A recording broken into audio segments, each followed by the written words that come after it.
Bonjour à tous et bienvenue sur la chaîne Astro. Bienvenue aux rencontres Passion Lune qui se tenaient fin juin 2023. Première rencontre donc consacrée à l'observation et à l'astrophotographie de la Lune. Aujourd'hui, j'ai l'immense plaisir d'accueillir à nouveau Christian Legrand, co-développeur finalement de l'Atlas virtuel de la Lune. Tu nous as proposé, à l'occasion des dernières rencontres Ciel et Espace, une conférence sur les 20 ans de l'Atlas virtuel de la Lune avec l'annonce de la nouvelle version. C'était ça, oui. Donc développée avec, bien sûr, Patrick Chevalet en Suisse. Donc aujourd'hui, tu nous proposais une conférence sur les formations lunaires insolites. Exotiques. Voilà. Alors, plein de choses intéressantes à observer. Oui, le but c'était pour les observateurs lunaires qui ont l'habitude de regarder les cratères, les chaînes de montagnes et tout, c'était de leur dire qu'il y avait d'autres choses à regarder et des choses particulièrement intéressantes puisque ce sont des choses qui expliquent la complexité de la Lune, de sa formation, de sa géologie, etc. Et il y en a qui sont connus, hein. Ce sont les rainures, il y en a les dômes, et puis il y en a qui sont beaucoup moins connus, comme ce que s'appelle les IMP, les DHC, avec tous les diminutifs des scientifiques, parce que ce sont des structures qui ne sont pas encore très connues. Donc j'ai essayé dans cette conférence de regrouper tout ça, de manière à inciter les gens à aller plus loin dans l'observation de la Lune. Voilà, c'était pour ça que je l'ai faite. Et alors en plus de ça, on a parlé la dernière fois de l'Atlas virtuel de la Lune. Là, vous aurez un véritable tutoriel finalement en direct, live, puisque tu vas manipuler l'Atlas virtuel de la Lune, nous montrer comment tu sélectionnes les différentes textures, etc., les bases de données, photos, etc. Tracer pour voir les niveaux, etc. Donc c'est très très intéressant, vous allez voir, et pouvoir rentrer un petit peu dans l'utilisation de ce logiciel. On précise qu'il y a une petite option qui permet aussi de s'afficher en fond sombre, ce qui peut être quand même beaucoup plus adapté dans le cas d'une observation nocturne. Encore merci à toi, donc Christian, et à Patrick d'avoir développé ce logiciel au service des astronomes amateurs. Donc, on vous mettra bien sûr le lien dans la description. Je voudrais juste dire une chose. Je vous prie, en tant qu'auditeur, d'excuser ma voix. Je sors d'une maladie et j'ai encore la voix très éraillée. Je ferai quelques cuts au moment où je peux. T'inquiète pas pour ça. Il y avait peut-être quelques grésillements dans le haut-parleur aussi, mais normalement, on ne devrait pas trop l'avoir. Mais en tout cas, merci beaucoup pour ta présence et pour tout ton travail. Donc, plus de 20 ans au service des astronomes amateurs. Et des observateurs lunaires. Et voilà, vraiment, à travers ces différents épisodes, ces différentes conférences que j'ai enregistrées aux rencontres Passion Lune, c'est vraiment découvrir que la Lune est un univers passionnant et non pas une pollution lumineuse comme certains astronomes amateurs le croient. Parce que ça, c'est vraiment la plus grosse erreur d'un astronome amateur. Voilà, tout de suite la conférence. Donc, les formations lunaires exotiques. Voilà, par Christian Legrand. Merci. Et c'est maintenant sur la chaîne Astro. Merci Christophe.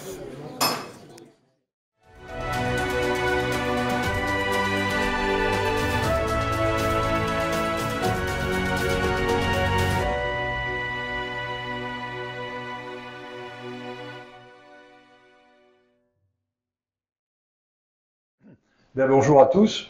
On a fait connaissance hier, donc je ne me représente pas, mais pour l'enregistrement, je veux dire que je suis Christian Legrand, l'un des co-auteurs avec Patrick Chevalet de l'Atlas virtuel de la Lune.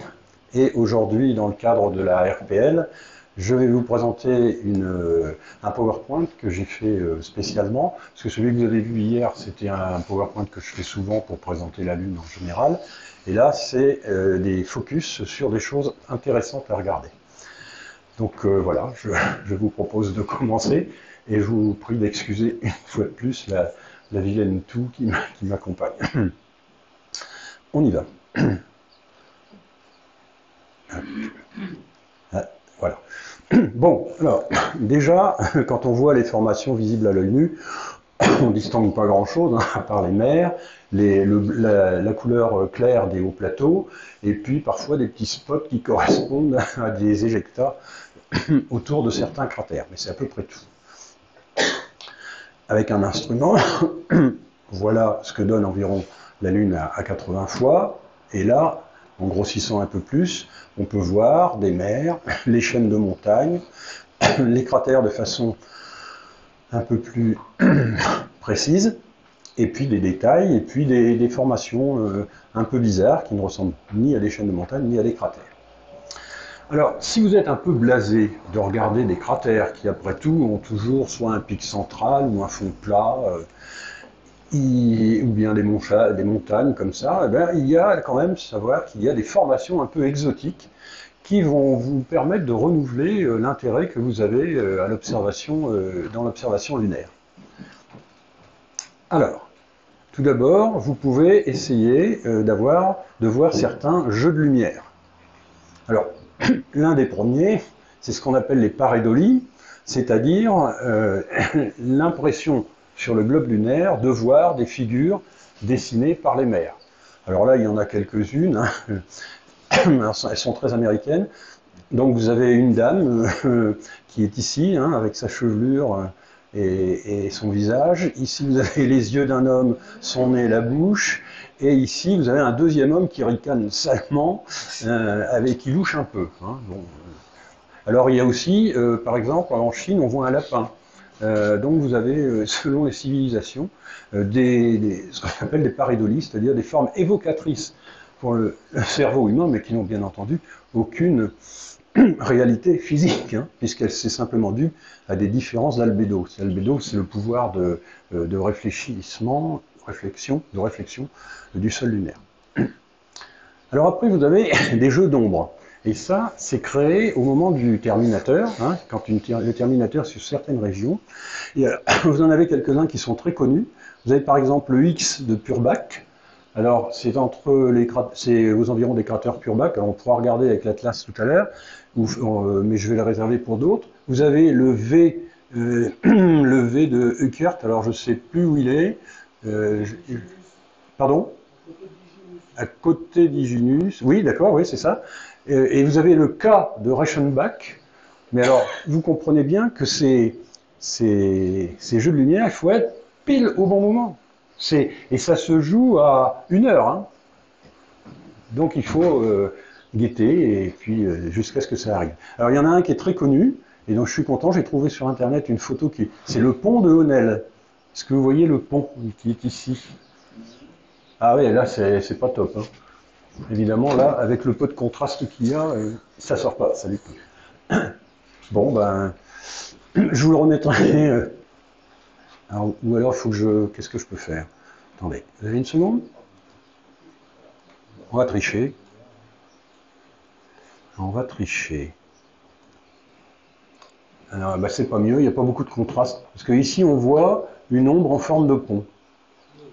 Et voilà. Et donc, c'était dans les années, je sais plus, 60, il y a Honel, un observateur, qui a signalé qu'il y avait un pont sur la Lune, à cet endroit-là, et tout le monde s'est dit, ah, il y a un pont, c'est construit un pont, bien entendu. Donc, voilà. Et en fait, c'est simplement un jeu de lumière dû aux ombres de 2 promontoires, hein, c'est-à-dire des montagnes qui descendent en pente douce, l'une vers l'autre. Et donc, quand il y a un certain éclairage, ben voilà ce que ça donne. Bon, je vais récupérer mon...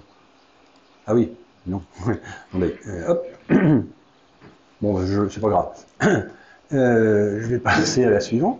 Alors, vous avez aussi les rayonnements, ce qu'on appelle les éjectats, hein, qui sont caractéristiques de cratères jeunes et qui, comme on vous l'a déjà dit, disparaissent avec les chutes de micrométéorites qui les estompent.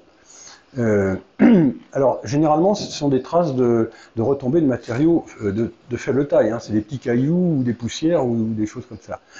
Quand c'est beaucoup plus gros, ça fait ce qu'on appelle des chaînes de cratères secondaires. Hein. Alors que là, c'est bien ça.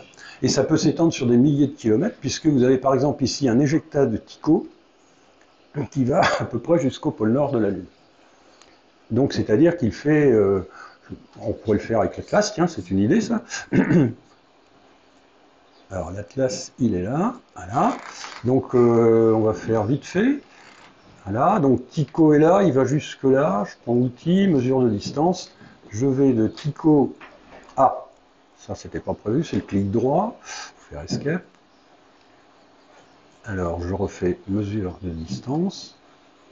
Je reprends. Hop. Et donc il vient à peu près jusque là, on est d'accord ? Voilà, donc il fait 3200 km. C'est ce qui est indiqué là en haut, ici. Voilà. Alors je reviens. Voilà, donc il y a Tycho, Copernicus, hein, tous qui sont bien autour. Puis vous en avez un qui est connu, c'est Proclus. Donc je vais retourner à l'Atlas. Hop. Alors, Proclus, hop, voilà, on va grossir. Et vous voyez que Proclus est remarquable parce que son éjecta est en V. Et cet éjecta en V, c'est la preuve d'un impact oblique. C'est-à-dire que quand il y a un impact oblique, ça envoie d'un côté, mais pas régulièrement tout autour. Qu'est-ce que j'ai dit? Alors, vous pouvez voir mieux comment dire, ces éjecta en mettant par exemple la texture clémentine. Je pense qu'elle va venir, voilà. Donc là, on a un éclairage de la Lune vertical, c'est-à-dire il n'y a plus d'ombre. Donc là, on voit très bien, vous voyez, l'éjecta en V de Proclus. Et cette... voilà, donc vous voyez, c'est comme si vous aviez une pleine Lune, en fait, hein, avec cette texture. Je vais reprendre quand même la texture que j'aime bien, celle-là. Ok. Elle revient, normalement. Voilà, c'est bon. Fin de l'épisode. Je reprends ça. Alors, après, il y a des points brillants, eux aussi caractéristiques des cratères jeunes. Et ça veut dire aussi que les éjecta n'ont pas été très, comment dire, envoyés très loin. Ils sont restés concentrés. Donc, c'est peut-être un choc de moindre force, ou bien alors le sous-sol n'a pas permis une vaporisation qui est envoyée à beaucoup de kilomètres. Donc vous avez par exemple Aristarque, Censorinus, Carmichael, enfin vous avez comme ça des cratères, des points brillants associés à des cratères. Pardon. Alors ça c'était un premier show, hein, des jeux de lumière, voilà. Et là vous avez maintenant des visions fortuites dans la zone des librations. Je ne vais pas vous refaire ce que j'ai dit hier sur les librations, vous avez bien compris que c'est l'association du mouvement de la Lune autour de la Terre et de sa rotation sur elle-même. Alors, et hier, notamment quand on a fait, je ne sais plus quel exposé, c'était Claude, c'est toi, on voyait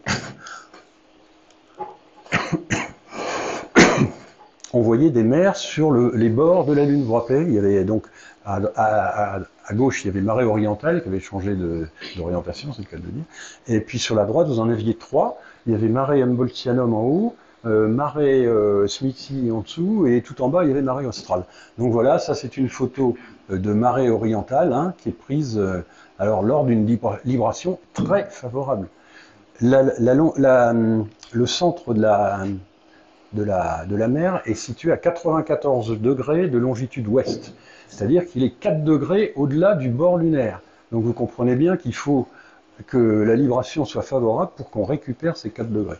Et ça, comme la photo que tu as montrée, Claude, hein, ouais, mais je pense que c'est Damien Pitch, ça. Et ben, comme la tienne, on arrive à voir le rempart de l'autre côté de la mer. Alors attends, ah non, astronomique. Non, c'est des Allemands apparemment. Bon, c'est fait avec un 43 cm de diamètre. Mais si on parle des mers, il y a aussi des cratères marginaux. Et il y en a des très beaux que l'on ne voit là, c'est pareil, que de temps en temps. Alors je vous en ai cité quelques-uns, Drygalski, Hausen, Briançon, Humboldt. Alors, on peut essayer d'en faire quelques-uns. Alors, Drygalski, alors je vais juste taper DR, c'est des RY, on va voir, je ne sais plus. Non, Dryden, ah oui, alors c'est le suivant. Ah, voilà, Drygalski, alors c'est un cratère qui est près du pôle sud de... je dis une bêtise là. Oui, observation, clac, clac, clac. Oui, c'est ça, près du pôle sud. Alors il faut le regarder vu de la Terre. Et là, vous voyez que il me le montre pas parce que la libration n'est pas assez favorable. Il faudrait, je vais essayer, je vais voir si ça marche. éphéméride. Voilà, non, et non, il ne m'a pas indiqué. Alors je vais mettre les noms. Attendez. Drygalski, il est là, il est là. Il est là en fait, Drygalski. Hop. Donc vous voyez la libration, vous voyez le cratère là? C'est, je vais vous le retourner pour qu'il soit mieux perceptible. Alors, et si je fais varier la libration, vous voyez que hein, c'est vraiment par moment. Hein. Donc voilà, vous avez des grands cratères comme ça qui sont très beaux, parce que c'est comme Copernic, mais vu comme ça. Et là, vous avez une vraie idée de la taille, de la profondeur, etc. Bon, ça, c'était une démo. Hop, non, zut. Autre chose, vous allez dire, bah oui, des cratères, mais en fait, il y en a des très particuliers, et qui sont dus à leur formation, ou à leur évolution. Donc, on va regarder les différents types. Alors, il y a tout d'abord les cratères à fond plat. Bon, là, je ne vais pas aller en voir, mais vous connaissez Platon, vous avez dessiné Archimède, Ptolémée, c'est pareil. Il y en a un autre qui est très connu, c'est Billy, qui a un fond plat, mais très très noir. C'est un des endroits les plus noirs de la surface lunaire. Et là, vous avez donc d'anciens cratères qui ont été envahis par la lave, pendant que les mers étaient elles-mêmes envahies. Donc ça veut dire qu'il y avait, pour le bassin d'impact de la mer, des fractures qui ont permis la remontée, mais également des fractures qui arrivaient jusque dans le fond du dit cratère. Et là, vous avez une petite séquence qui est reconstituée à partir de Copernic pour montrer à quoi aurait pu ressembler Copernic si le même phénomène lui était arrivé. Non, je l'ai trouvé. La quantité de cratères en surface donne une idée de l'époque du remplissage. Si c'est récent, il n'y aura pas beaucoup de petits cratères. Vous n'avez qu'à regarder l'arène de Ptolémée qui est criblée de petits cratères par rapport à celle de Platon qui est beaucoup moins criblée de petits cratères. Ce qui montre donc qu'il y a eu des périodes différentes de remplissage. Alors, vous avez les cratères à fond fracturés. Alors, petite anecdote, vous voyez la petite photo qui est là à côté? C'est un gâteau effondré. Ça arrive à certaines ménagères, mais ou ménagers, parce que les hommes ont le droit de faire des gâteaux. Hein. Qu'est-ce qui se passe en fait? Eh bien, cette photo, elle est tirée d'une rubrique de Charles Wood, dont je vous ai déjà parlé, là, le scientifique américain qui s'occupe de la Lune. Il a eu l'idée, comme ça, un jour, en regardant ce gâteau, de se dire, mais bon sang, il y a la même chose sur la Lune. Il y a les cratères à fond fracturés qui sont caractérisés par le fait qu'il y a des réseaux de rainures tout autour. Vous voyez? Là, vous voyez, il y a une rainure, là il y en a une autre, là il y en a une autre, et c'est tout au bord. Et en fait, il s'est dit, mais c'est ça, le fond du cratère a dû être poussé par du magma, le magma s'est sans doute retiré, et ça s'est rebaissé, mais il y a eu des tensions, et donc, les bords, ça a créé des graben, des failles de rétractation. Alors voilà, comme quoi une idée, et depuis c'est admis que c'est bien ce processus-là. Alors après, vous pouvez chercher les cratères à forme géométrique. Alors il y en a qui sont souvent bien ronds, mais par exemple, Copernic est connu pour sa forme quasi hexagonale. Huckert, alors lui, il est remarquable, il est vraiment triangulaire. Alors pourquoi? Là, c'est pas facile à dire. Et là, il y en a un autre, vous voyez, qui est pentagonal. Bon, vous avez quelques noms où on pourrait aller voir.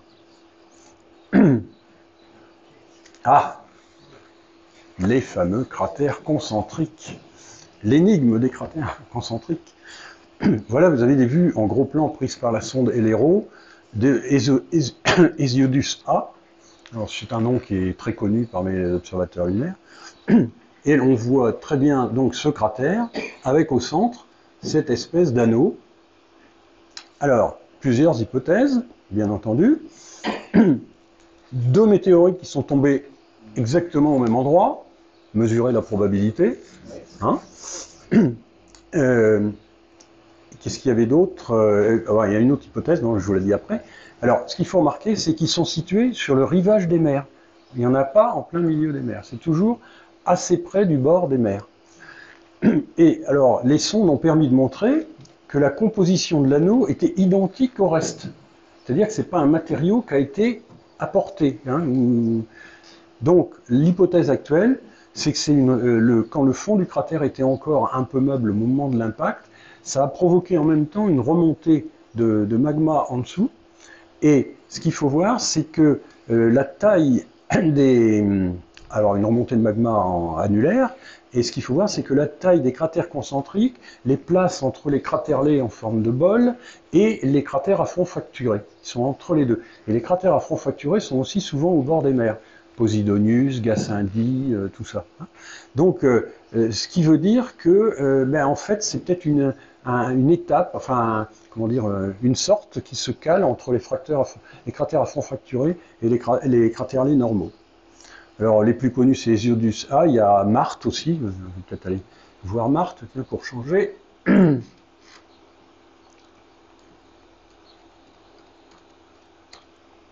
Voilà.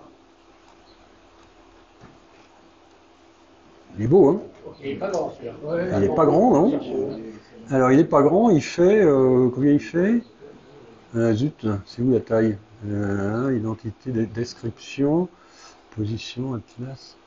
Alors, la taille, c'est 7 km. Hein. Donc... Là, il va falloir faire parler la poudre. Là, mais il est beau, hein? Il est très beau. Surtout, il est très blanc. Oui, il est très blanc, ouais. Oui. Alors, puis encore, il est juste, enfin, poussé un peu dans la mer. Il ressort sur la mer. Il est facile à repérer. Hein.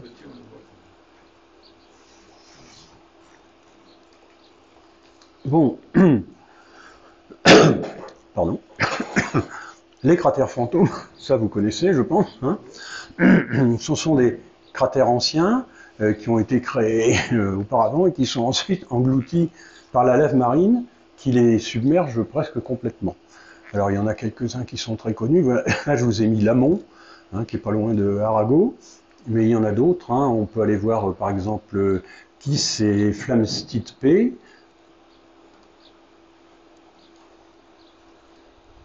Kiss avec 2 S, parce qu'il y a un Kiss. Et ben voilà, je me suis trompé, c'est le Kiss avec un S. Parce qu'il y en a 2.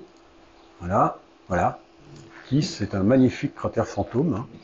Ah oui, alors c'est pas très contrasté, hein, je suis désolé, mais moi je le vois bien. Vous voyez, il a été envahi presque jusqu'en haut, hein, et il ne subsiste que le haut de la crête du rempart. Et je vous ai dit, c'était quoi le deuxième? Non, il y a Flamsteed P, je crois que c'est P. De mémoire. On va voir si ma mémoire est encore bonne. Ouais, alors Flamsteed P, regardez-le. Alors on a même, ça fait un anneau de montagne interrompu, quoi. Il y a vraiment que les crêtes qui émergent. Bon, voilà, encore une catégorie d'objets intéressants à regarder. Ah, alors les cratères à halo foncé. En anglais, Dark Halo Craters ou DHC. Vous verrez dans les publications souvent DHC, c'est ça. Ce sont des cratères entourés d'une zone adjacente sombre. Alors tout à l'heure, vous avez vu généralement qu'il y avait des cratères avec des éjectats clairs, hein, tout autour. Là, c'est une zone sombre qui est autour, qui tranche avec la surface environnante. Alors en fait, l'hypothèse est qu'aujourd'hui, c'est que ce sont des cratères qui sont tombés sur la mer et que sous la mer, enfin sous la couche superficielle de la mer, il y a un matériau qui est plus sombre et qui a été remonté lors de l'impact. Sinon, on ne comprend pas pourquoi il y a cette différence.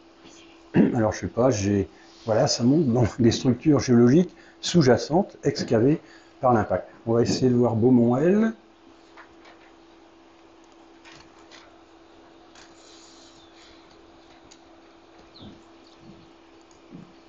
Voilà. Bon, vous voyez, ah, oh là là, pour vous, c'est pas bon. Moi, c'est légèrement plus sombre. Et vous, c'est pas bon. Hein. Il n'y a pas assez de contraste dans sur l'écran. C'était quoi le deuxième? Manilius 30. Manilius 30. Manilius 30. Ouais, d'accord. Ah oui, Manilius 30. Pourquoi j'ai mis 30? On va voir. Alors, je vais dézoomer pas mal. Comme ça, je verrai mieux. pas mettre Manilius 30 parce que je crois que ça ne donnera rien. Recherche. Ah, Manilius, il n'y a qu'un L apparemment. Je peux faire des fautes d'orthographe. Hein. Donc Manilius est là. Et voilà, il est là. Alors, oui, c'est pareil. Moi, il est là. C'est celui-là. Vous le voyez à peine. Je suis désolé. Bon. Il va falloir me croire sur parole ou vous viendrez voir l'écran après de l'ordinateur.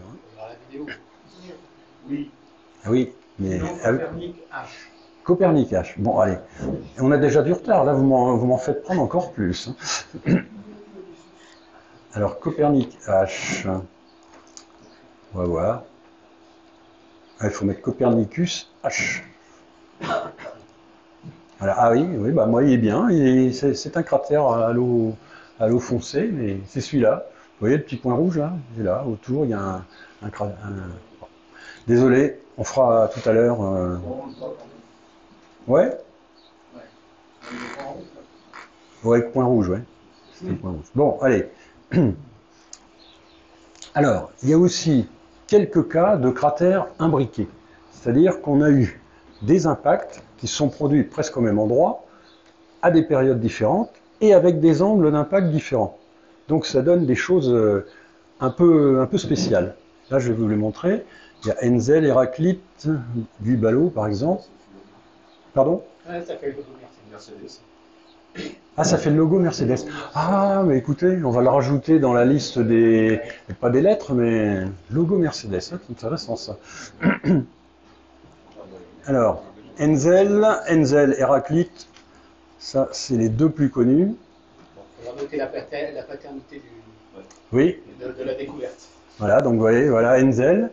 Bon, là, vu depuis la Terre, si on le met vu du dessus, voilà, vous voyez. Là, vous avez un cratère, là, vous en avez un peu carré, un deuxième qui est là, et puis il y a celui-là. Alors, là, pour retrouver l'ordre, bonjour. Hein.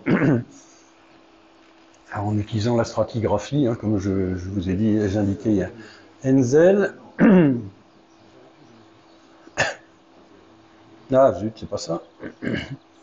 Enzel et Héraclitus, oui, c'est ça.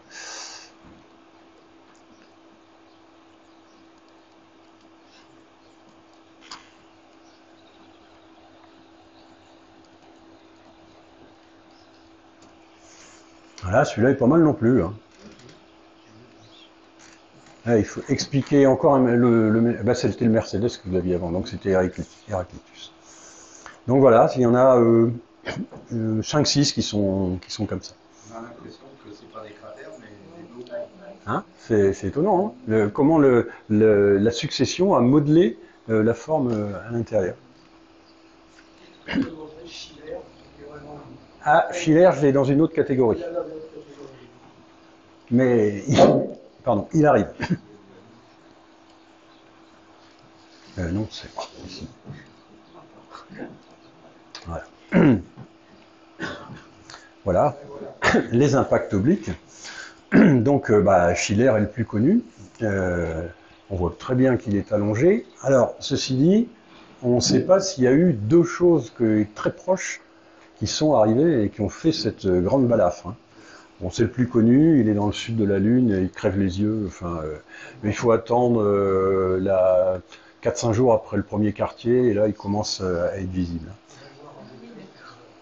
Ouais, Gärtner M, et puis les Messier, bien entendu. Alors, on va les voir.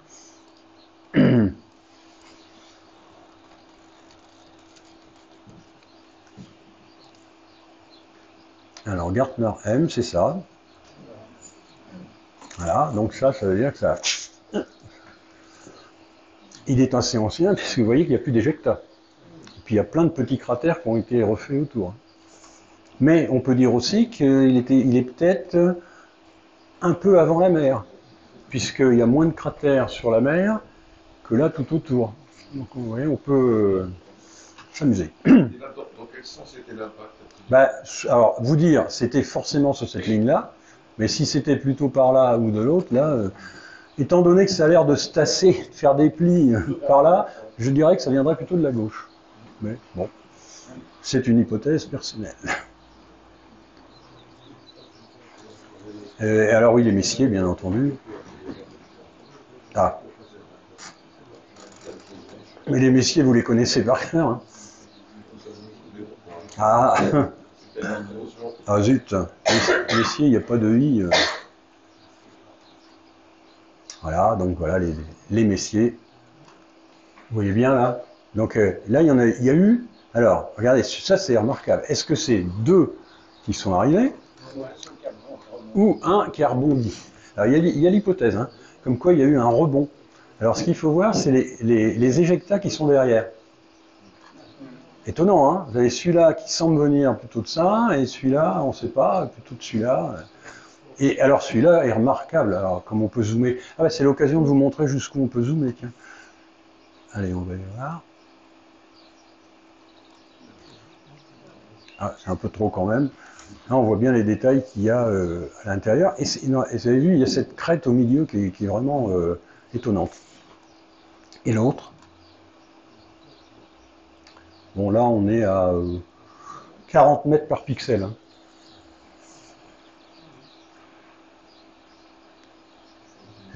En mettant à 60, on est... Voilà. Là, c'est le plus net que je peux avoir. Pardon? Oui?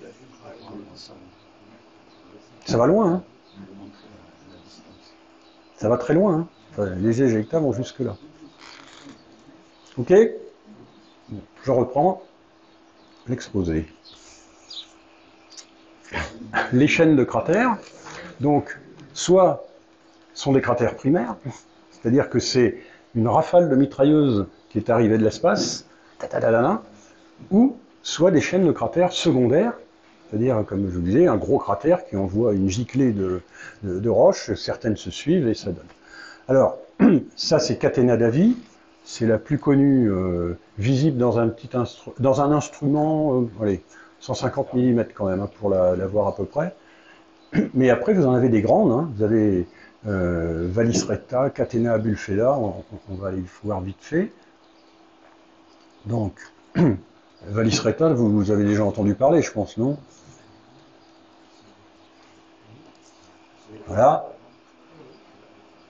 Et ça, en fait, on voit que c'est une succession de cratères, plus ou moins marqués, plus ou moins usés, parce que vous comprenez bien, vous voyez bien que ça devait être très ancien. Donc, après, on peut s'amuser à voir s'il y a un gros cratère qui est dans l'alignement. Si oui, ce sera du cratère secondaire. Sinon, c'était une rafale de mitraillette extérieure. Bon. Qu'est-ce que j'ai mis? Catena abulfeda. Ah, je vais faire Muller. Tiens. Elle est marrante, Muller.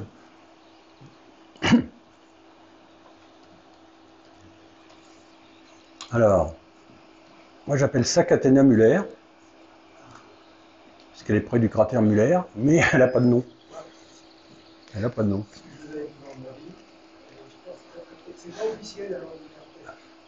Alors Muller F, c'est un petit cratère qui est à côté, mais la chaîne, elle n'a rien. Elle n'a toujours pas de nom. Voilà. Pourtant, elle est visible.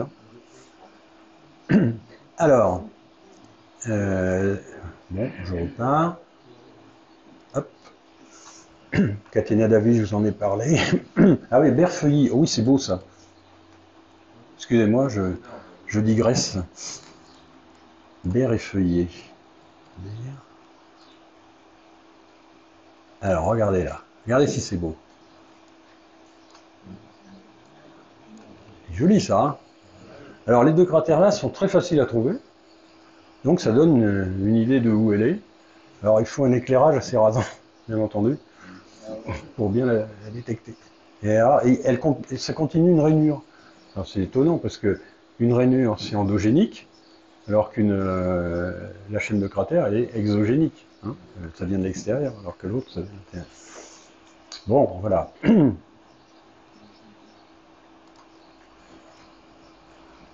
Alors, le grand bombardement initial, dont on ne sait pas s'il a vraiment existé ou pas, eh bien, il y a encore des vestiges qui sont en fer, des restes de remparts, de cratères, de bassins d'impact.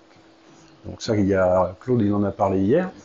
Donc je vous remets une carte des bassins d'impact. Vous savez qu'on peut l'avoir dans la classe en mettant la base de données des bassins d'impact. C'est pareil. Et, ah zut, oui. Donc il y a quelques beaux bassins d'impact conservés. Hein. Si je mets Marais Crisium, oui, tiens, je vais vous le mettre parce que c'est intéressant. Bon, Marais Crisium, ah oui, mais là, comme je zoome trop, on est dedans, en fait. Hein. Donc, on va dézoomer, voilà. Et là, ah oui, alors, il faut que je trouve un... Ça, c'est vu depuis la Terre. D'accord? Ah oui, alors je vais enlever ça pour, voilà. Vous connaissez Marais Crisium. Donc, vue depuis la Terre, elle est bien ronde. Seulement, quand on regarde par-dessus, elle est plus ronde du tout, et il y a... Et là, on pense qu'en fait, il y a deux bassins d'impact. Il y en a un très ancien, qui est là, et il y a un gros qui est là.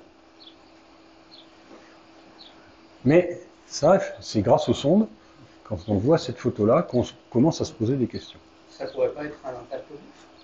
Ah, ou alors, oui, ça pourrait être un impactobite, mais alors j'ai dit ça parce que je crois me souvenir que la sonde Grelle a trouvé deux concentrations de matière différentes. Allez, on va regarder si j'ai faux. Je suis honnête, hein.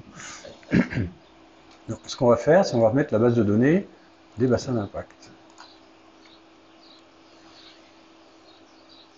Voilà. Et alors, vous voyez, tous les bassins d'impact putatifs qu'on a identifiés grâce aux sondes. Vous voyez qu'à cet endroit-là, il y a bien celui-là qui correspond à la mer, et puis il y a celui-là qui correspond. Donc, je ne vous ai pas raconté d'histoire. Allez. Pardon? La sonde s'est peut-être trompée. Maria Zuber va pas être contente. Hein. Alors, les chaînes de montagne sont en fait les restes des remparts de bassins d'impact. Donc, les plus connus, bah, c'est le mont Apennins. Rupes Altai, ça vous parle, ça, sous les trois, là, Théophile, Cyril, Catherine? Eh bien, c'est on va le regarder.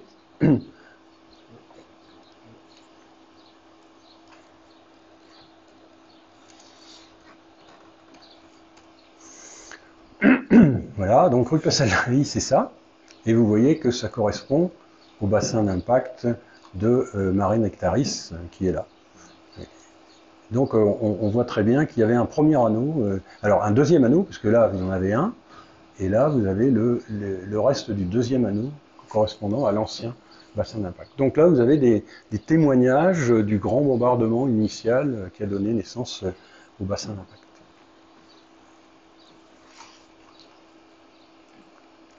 Alors vous avez aussi des chaînes de montagnes isolées, et là il faut aller dans la mer des pluies, Mare Imbrium, c'est là où on a les plus beaux spécimens. On va dézoomer. Mer des pluies. Ah oui, alors il faut que je... Hop. Voilà. Et là vous avez quatre beaux spécimens. Vous avez les monts droits, hein, Montes Recti, vous avez les Montes Tenerife, vous avez Mons Pico et vous avez Mons Piton. Tout ça, c'est le reste d'un rempart interne, serait le reste d'un rempart interne du bassin d'impact de Mare Imbrium. Donc vous voyez qu'il est figuré là, le bassin d'impact Mare Imbrium. Et donc là, il y aurait eu un anneau interne presque submergé.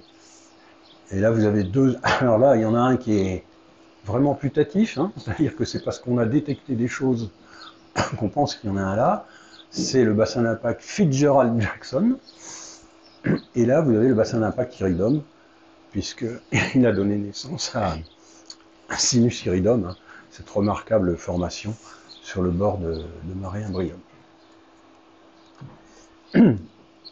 Alors, il y a aussi, vous pouvez vous amuser à rechercher les preuves du volcanisme lunaire. Ça, vous en avez déjà compris qu'il y avait des rainures, des choses comme ça. Donc, les rainures sinueuses, vous avez Hadley, hein, en vue perspective, et en vue du sol, ça c'est pris par Apollo 15. Ces rainures font de 100 mètres à 10 km de large et de 100 mètres à 500 mètres de profondeur. Elles sont isolées, on appelle ça à ce moment-là des rimas, hein, ou en réseau, des rimas et, c'est le pluriel latinisé. Elles sont parfois effondrées et certaines comportent encore la bouche de sortie de la lave. Pour vous donner une comparaison avec leur équivalent terrestre, vous avez ici une coulée de lave, hein, à Hawaï, qui montre bien qu'il y a des fleuves de lave qui se creusent. Et quand ils sont vidés, bah, reste et parfois ça s'enfouit et ça fait un tunnel de lave, et le tunnel de lave se vide à la fin, et on peut visiter les tunnels de lave à Hawaï. Ça, c'est une expédition, si un jour vous avez l'occasion, faites-la. Moi je ne l'ai pas faite, mais d'après ce qu'on m'en a raconté, ça vaut le coup. Juste pour vous montrer, donc on va vous montrer Wallis-Schroeter, et je vais vous montrer Rima Hyginus, mais c'est des noms connus, hein. A priori vous les connaissez.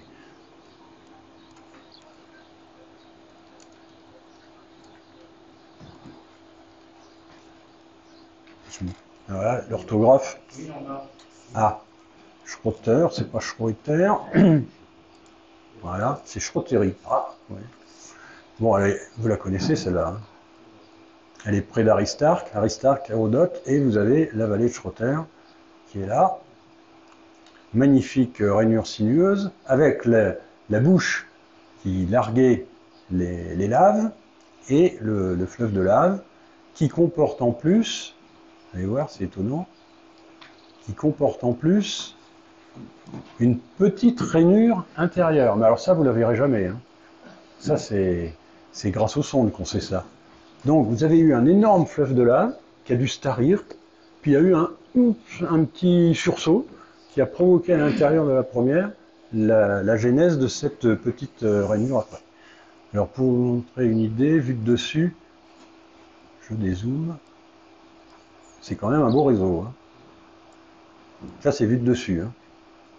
Et vous voyez que la petite rainure continue très très loin. Hein. Et là, elle se perd là dans la mer. Pardon ?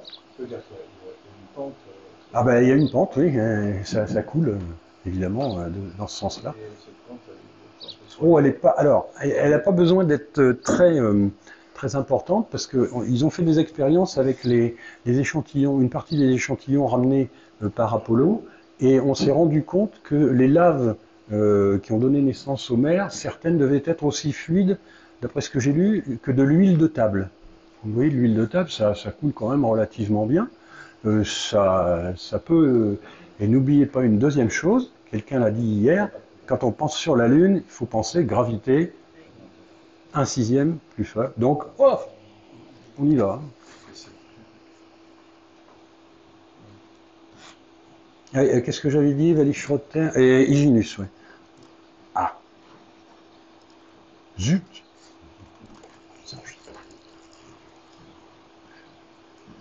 Alors, Rima, s'il n'y en a qu'une. Hyginus. Recherche. Voilà. Bon, elle est fort connue. Donc, c'est une rainure sinueuse, pas trop sinueuse, mais néanmoins un peu, et qui est remarquable, vous voyez, par les cratères qui sont là, qui ne sont pas des cratères météoritiques, mais des puits d'effondrement. Ils sont catalogués comme puits d'effondrement. Et même Hyginus est catalogué comme cratère d'effondrement. Ce n'est pas un cratère météoritique. Alors, je vais me mettre en danger, je vais vous faire une coupe d'Hyginus. Voilà, coupe d'Hyginus, tracé de profil. Voilà, on l'accentue un peu. Ben, ça ne ressemble pas à un cratère météoritique du tout. Parce que le cratère météoritique, il monterait, il redescendrait, il remonterait, et il redescendrait. Parce qu'il y a l'éjecta qui se dépose en partie. Vous voyez que là, en fait, c'est simplement une dépression. Donc le cratère Hyginus n'est pas un cratère météoritique. Oui. Ah, je ne sais pas. Ah, attendez, on va essayer. J'essaye. Hein. J'essaye. Hop. Je vais faire une coupe. Je ne sais pas si ça va marcher. Allez, je vais en reprendre une. Où c'est que je pourrais prendre? Je vais prendre là. Non, parce que là, on va voir les cratères. Je vais la prendre là. On va voir ce que ça donne. Voilà. Donc on voit que ça descend de par là vers par là. Voilà. Pratique l'outil. Hein. Et celle qu'on n'arrivait pas à identifier hier soir, Non. Ah ouais, Ariadeus, c'était le petit bout qu'on voyait à peine. Et en dessous, on voulait voir Rima. c'est ça, Ariadeus. Non, Sulpicius gallus. Oui. On l'a identifié. Ouais. Ce ne sont pas des rimas, c'est simplement deux dorsales parallèles. Le soleil se met sur la dorsale, donc il illumine un côté et l'autre, et un point d'autre, il y a une dépression. En réalité, c'est une ombre portée. Alors, je vais vous parler de la rainure que vous avez vue. Je ne sais plus le nom, hein, désolé. Enfin, le vôtre, non. Donc ça, c'est fait, on l'a fait. Alors, à noter que dans l'Atlas, on a réussi à récupérer, grâce à une scientifique américaine, une base de rainures sinueuses. Donc, en plus des rainures Rima, Rimae, etc.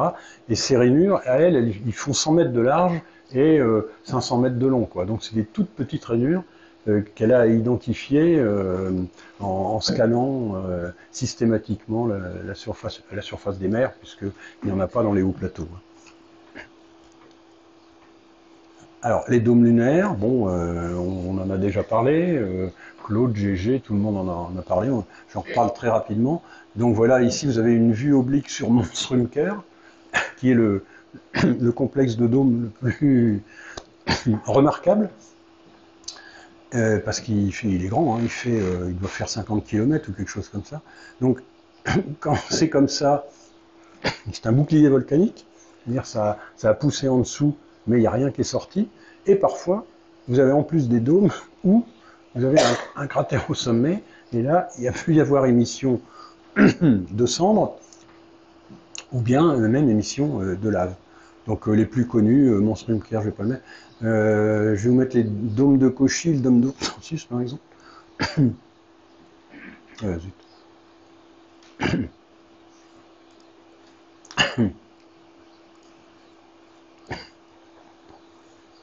Alors, Rima Cauchy, pour aller à côté.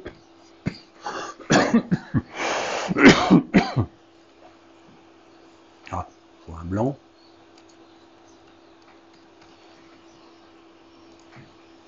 Donc vous avez Rima Cauchy et dans le coin vous avez deux dômes.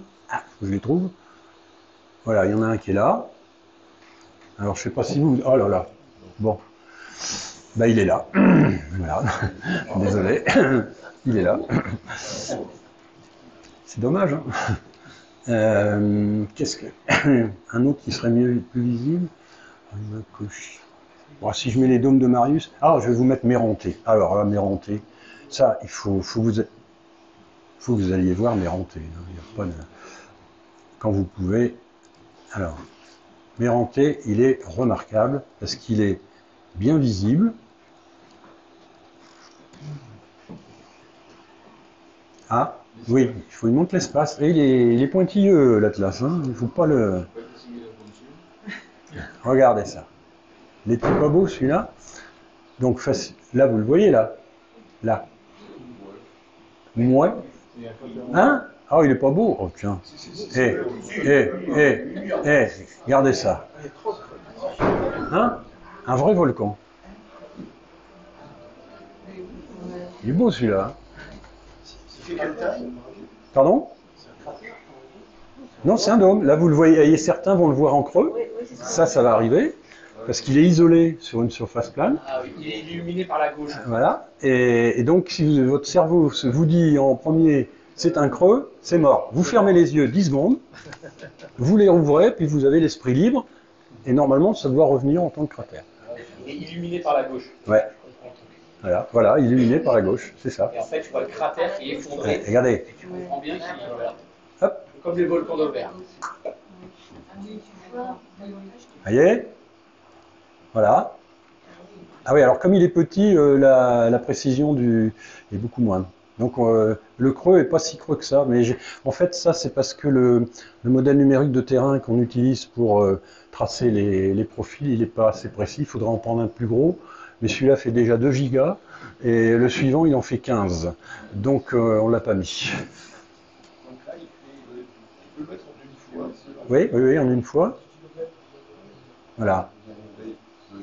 Donc vous voyez, là, vous avez 500 mètres à peu près de dénivelé, quoi. Ça doit être marqué, normalement. Non, distance. Voilà. Hauteur, il y a 2000...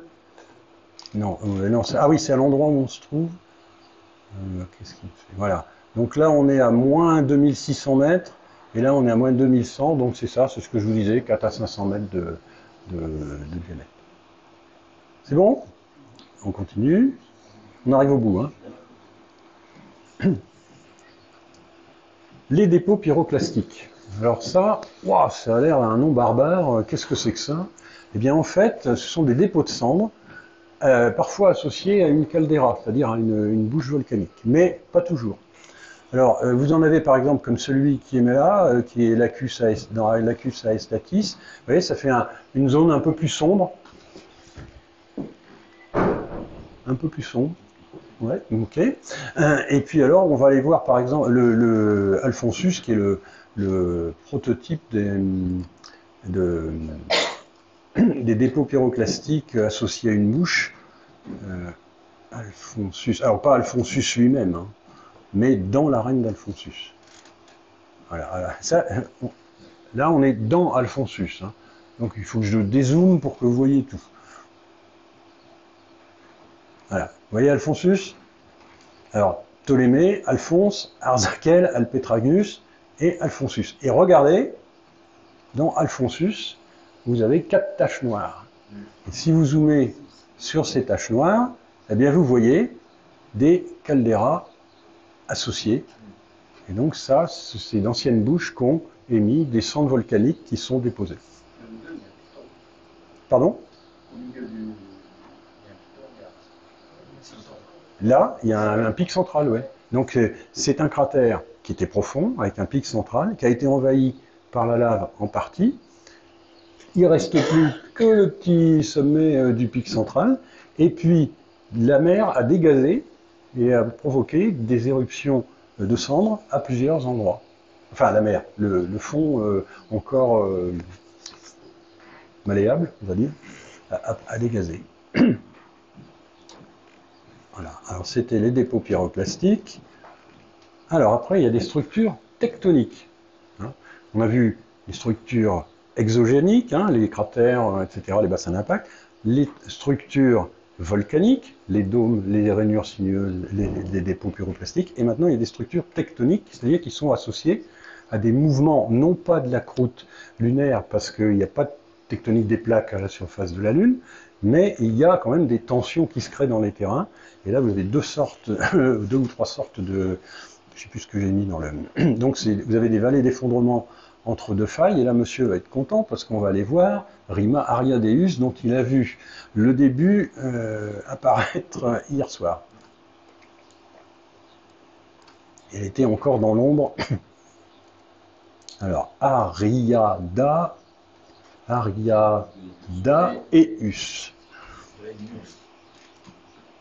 Voilà, donc c'est cette...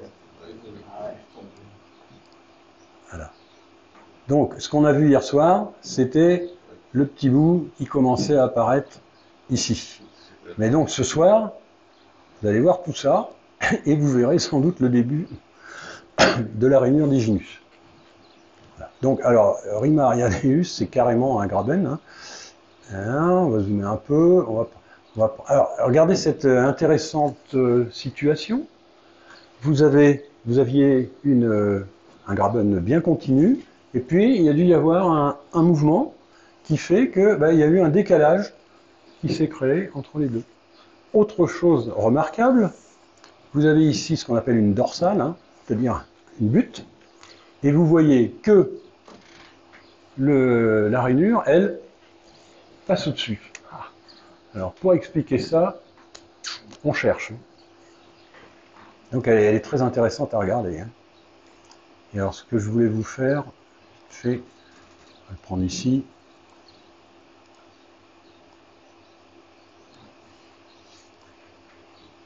Tracé de profil. Ah, il y en a plus. Pourquoi il ne fait pas de tracé de profil? Ah, embêtant ça. Ah ouais? Ah, c'est là, il est là. Il est là. Voilà. Ah oui, alors on va augmenter un peu. C'est pas top. C'est pas très parlant. Bon, je vais arrêter l'expérience parce que ou alors j'ai. Ah non, c'est l'ancien. Voilà, c'est l'ancien. Il faut que je la refasse. Alors j'avais fait là, ben, on va le faire là. Voilà. Voilà. Voilà. Vous avez donc la vallée qui s'est créée. Hop. Alors les escarpements, là, parce que là ça s'écarte, ça s'effondre au milieu, mais parfois c'est clac, ça s'effondre d'un côté seulement. Le plus connu, le mur droit, rupes recta. Et là on refait une petite coupe sur rupes recta. Et je vous mettrai rupes cauchy, il est pas mal non plus. Alors rupes recta. Recta, ok. Ah, si j'oublie le blanc, ça va pas le faire. Voilà.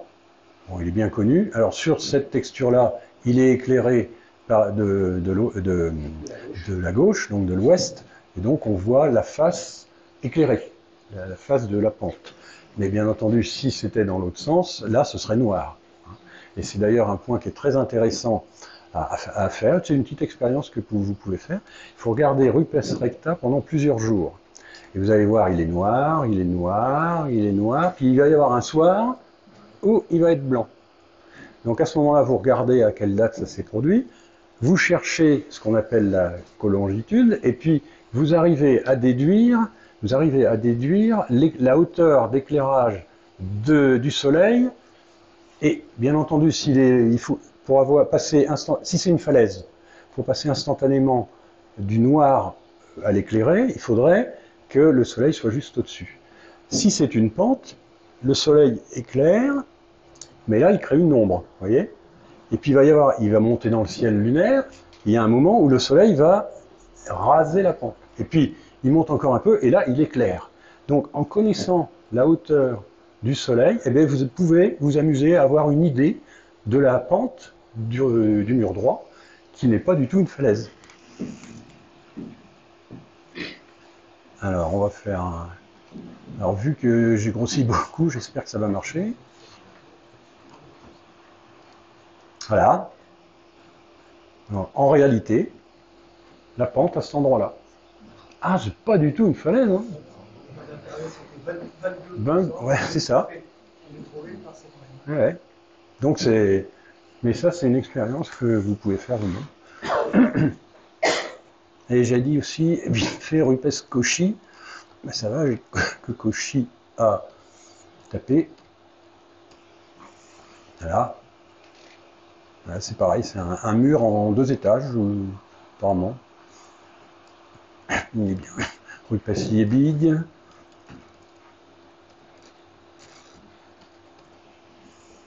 Voilà, rupes liebig, voilà, c'est ça. Exactement. Pardon? C'est comme les soupes. Ah oui, comme les soupes, oui. Ben vous savez que les soupes, c'est du nom d'un chimiste allemand, et c'est ce chimiste allemand qui est honoré avec un cratère.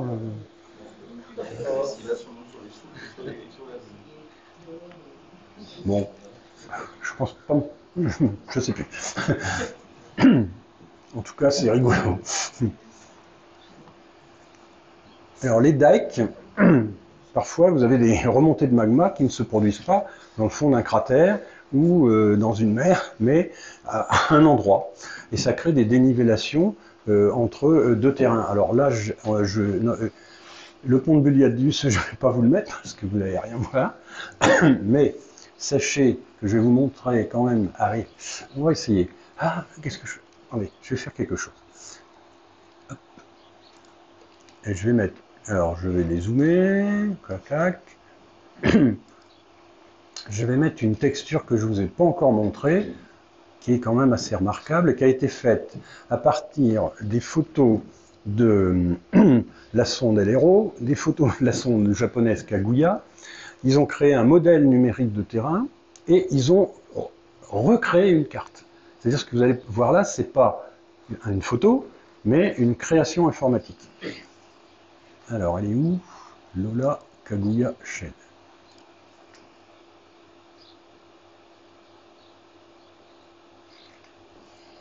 Ah, étonnant, hein. Ah bah là, le relief, il est... ouais, hein. Là, on le voit bien, mais c'est pas réel, hein. C'est pas une photo. Oui, ça fait ressembler à ça, ouais. Donc, qu'est-ce que je voulais montrer? Le pont de Bulialdus. Le pont de Bulialdus. Ah, c'est pas réel, mais c'est beau, hein. Et puis, c'est surtout très précis, hein. Alors, je vais voir Bulialdus, qu'on appelle Bouillot en français, hein, du nom d'un savant français d'ailleurs. Donc le voilà, et donc voilà, ah ben si, vous allez le voir, il est là. Alors j'ai enlevé, attendez, le trait des impacts qui me gênent. Tac, tac, tac, tac, base de données, impact, ok. Voilà, donc vous voyez, Bouillot est là, et il y a une vallée sur le côté, et vous avez cet engin. Vous le voyez là?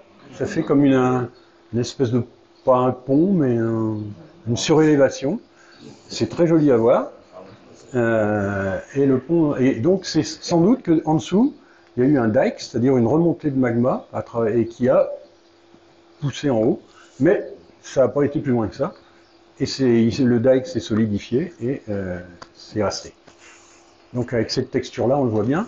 J'en profite pour vous dire que, par exemple, Bulialdus, l'Atlas est associé avec des bibliothèques d'images. Alors quand vous achetez la version, vous avez les images des sondes qui sont dans le domaine public. Mais on a aussi contacté quelques très bons astrophotographes, Christian Villadrich, Luc Catala, il y a une carte qui s'effondre, Luc Catala, Damien Pitch, tout ça, et ils nous ont autorisé à mettre à créer des bibliothèques d'images. Donc par exemple, si vous cherchez ici, voilà, c'est ce module-là, eh bien vous avez ici plein de photos de Lubinevski. Alors pourquoi Lubinevski? Ah bah oui, il faut que je fasse Bouillot d'abord, voilà. Hop, voilà, vous allez avoir plein de photos. Ah, doit être en bas, faute lune, il est là. Voilà, vous avez plein de photos de Bouillot. Alors des photos qui peuvent être prises par Apollo. Alors je peux zoomer, attendez, je vais agrandir. Voilà, donc vous avez Bouillot vu par Apollo, vous voyez. Alors que nous, on ne le verra jamais comme ça, hein, parce qu'on le voit par en haut. Et vous allez, alors, par Damien Pitch, voilà. Donc c'est pareil. Voilà, je zoome. Il arrive à faire des belles choses quand même. Hein. Et puis il y a peut-être un petit français là, quand même. Voilà, Luc Catala. Ah, il est où Luc? Il est voilà, c'est ce que Luc a fait. Ça, il a un 600 hein, pour faire ça. Cyril Cavallot aussi dans la petite liste là. Pardon? Et Jean-Pierre Braille. Oui, il y a Braille, oui. Mais alors lui, j'ai... Ah oui, il y a des grands noms, oui.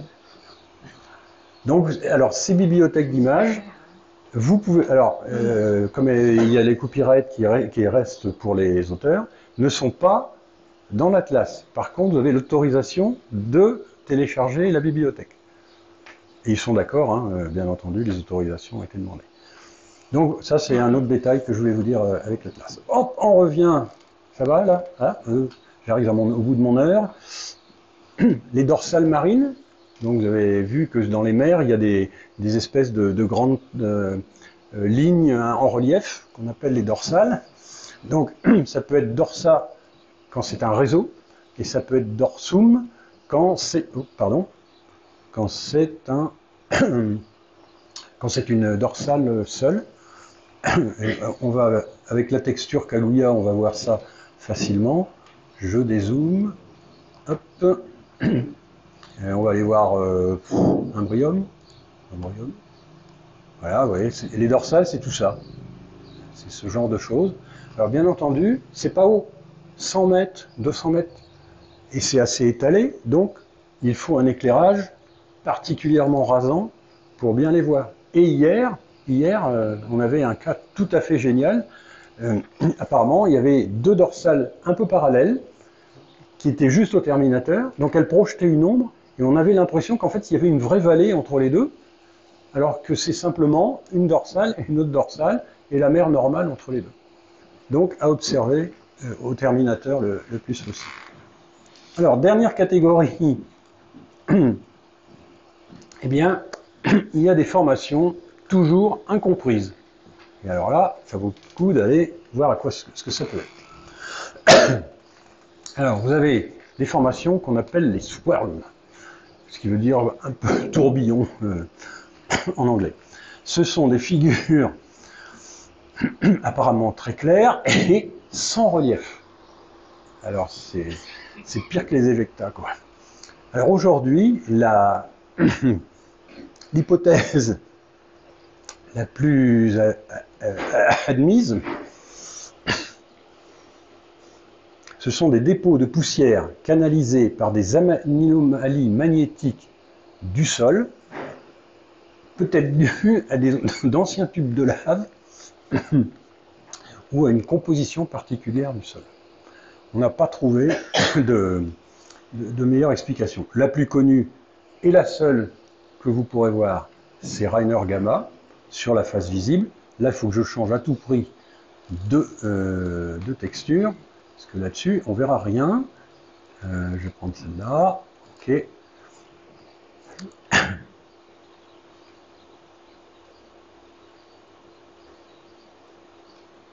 Hein. Alors, Rainer Gamma, pourquoi? Parce qu'elle est située près du cratère Rainer, et Flamsteed lui avait donné la lettre gamma associée. Facile à trouver, hein, dans l'océan des tempêtes. Voilà. Voilà à quoi ça ressemble. Ce truc très mystérieux, vu du dessus. Voilà. Vraiment très mystérieux. Hein. Donc, il n'y a pas de relief. Aucun relief.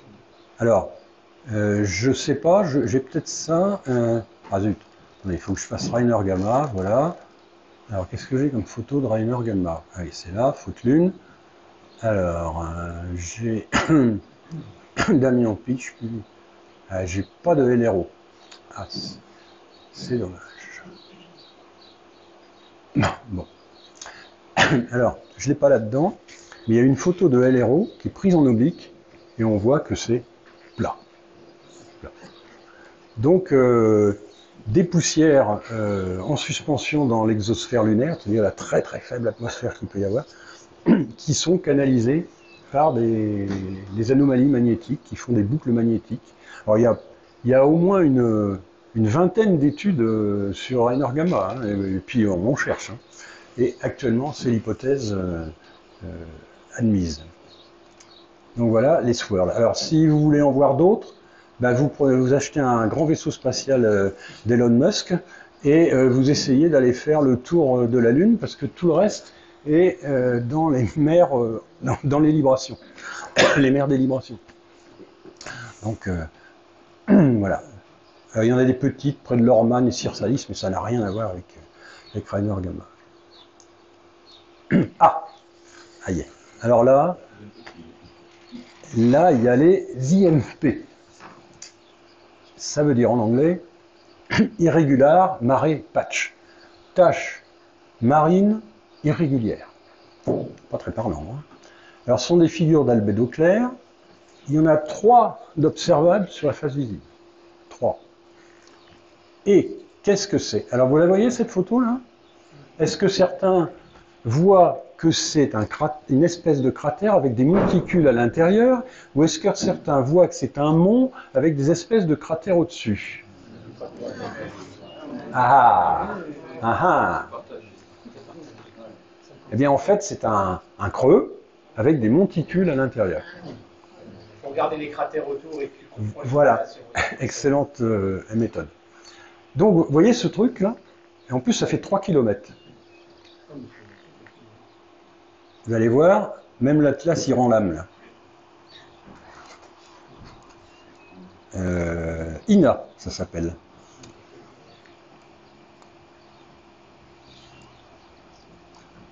Voilà, INA, avec une résolution de 33 mètres par pixel. Donc là, on est à 60 mètres par pixel. Voilà. Donc, dans un instrument d'amateur, ça va vous faire ça. Hein. Ça va vous faire ça. C'est tout petit. Mais c'est un mystère total. Vas-y, rezoom là. Ah oui. C'est pas gros. Hein. Donc, la taille totale du truc, c'est combien de... C'est 3 km, je crois. 2 km 98. Mais ça peut être vu dans un instrument d'amateur. Il y a même des amateurs qui la photographient. Je vais voir si j'en ai. Ina, j'en ai une de Luc Catala. Voilà. Et Luc Catala a mis une flèche pour montrer qu'elle est là.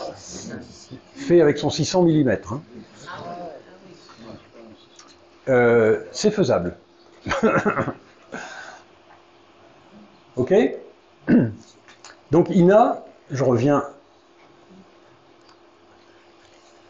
Aujourd'hui, une hypothèse, c'est que le volcanisme marin, c'est-à-dire les épanchements de lave, s'est arrêté pour les dernières, il y a 1 milliard d'années. Mais, alors hier, si vous avez suivi l'exposé que j'ai fait, on sait qu'il y a encore, autour du noyau solide, un noyau liquide. Et après une zone partiellement fondue, et après le manteau, plus ou moins fracturé. Et certains pensent qu'il y a encore des fractures qui permettent à du magma de remonter, alors qui vient de très loin, hein, parce qu'il est près du noyau, et par endroits sortir. Alors là, vous avez Ina. Pourquoi?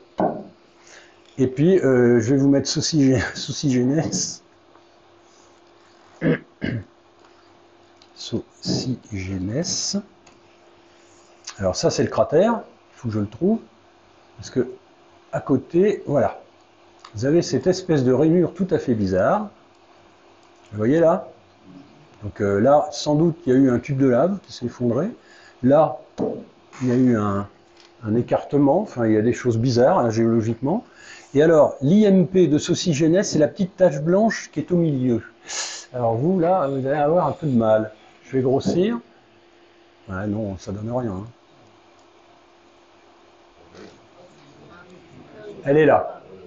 C'est ça. Alors, ça, vous ne verrez pas. Alors, vous verrez peut-être le cratère allongé, et peut-être un petit point blanc, mais ce sera tout. Donc, aujourd'hui, les IMP, alors je ne sais plus combien il y en a, mais il y a eu un scientifique qui s'appelle Lekiao, qui a fait une base de données des IMP sur toute la surface lunaire. Je crois qu'il y en a une centaine dedans. Mais alors, toute petite, quoi. Hein. Et on a eu l'autorisation de mettre la base des IMP dans l'Atlas. Donc, si un jour vous voulez explorer ça, base de données, vous avez la base IMP. Et vous pouvez chercher les IMP, même si vous ne les verrez pas. Voilà. Alors, après, vous avez les lunar red spots, les taches rouges lunaires. Alors, ça a été découvert en 72. Les IMP, c'est pareil. Hein. Les IMP, ça a été découvert dans les années 80. Hein. Alors, qui ont un grand albédo et une forte absorption en UV. Et généralement, ce sont des dômes particuliers. Alors, les plus connus, c'est les Mons Gruithuisen. Ça vous dit ça, les Mons Gruithuisen?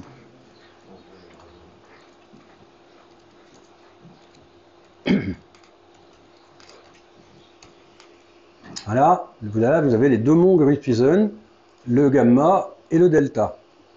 Delta, voilà, delta. Et vous voyez que ce sont ils sont très particuliers. Ah, ça change. Ouais, je vais vous la remettre parce que sinon ça fausse.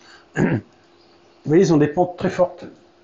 Et ce sont des dômes, mais faits avec apparemment une lave très très épaisse.